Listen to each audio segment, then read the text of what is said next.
Standing in the Light of Truth, A Daughter's Confrontation. There was a time when I thought I could avoid it, the inevitable confrontation. I tried to live in the shadows of truth, quietly acknowledging it without fully stepping into its light. But truth doesn't work that way. It demands to be seen, heard, and spoken aloud. The day I confronted my father was the day I finally stood as the discerner, no longer a silent bystander in the world of deception he had built. Have you ever faced someone you once revered and realized that the power they held over you was nothing more than an illusion? That's what it felt like as I stood across from my father, no longer the frightened child or dutiful daughter, but a woman who had seen through his lies. The shift in power was palpable. He could feel it too, though he tried desperately to maintain his hold. I didn't plan the confrontation. It wasn't a calculated moment.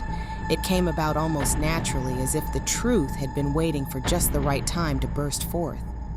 We were sitting in his office, his sanctuary of control, where countless lives had been manipulated, mine included. I had been avoiding him for weeks, but the weight of all I had uncovered finally became too much to bear. I couldn't live in his shadow anymore. The dissonance between who I was becoming and the life I had been living reached a breaking point. "I see you," I said, my voice steady, though my heart pounded in my chest. "I see everything now." At first, he didn't react. He stared at me as if I were speaking a foreign language, as if I couldn't possibly mean what I was saying. But then slowly the realization dawned on him. I knew the truth.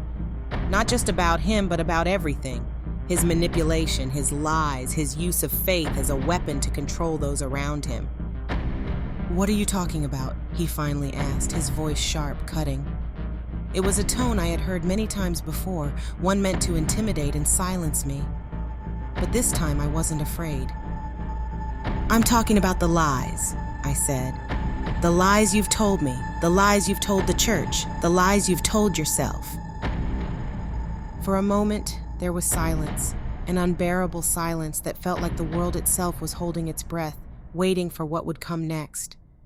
My father's face twisted in anger, and I could see the mask he wore, the mask of the loving pastor, the caring father, begin to slip.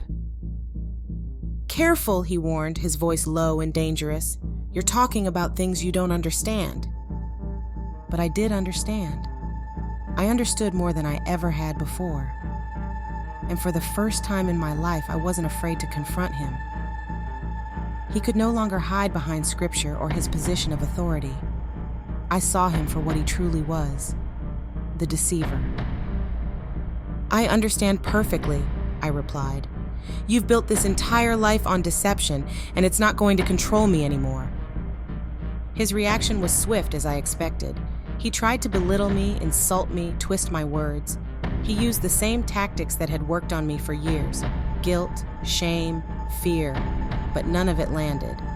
I stood my ground, unmoved by his attempts to break me down. Every word he spoke was like a veil being lifted, revealing more and more of the truth. The confrontation wasn't about changing him. I knew that was impossible. It was about freeing myself from his control, from the web of lies that had ensnared me for so long.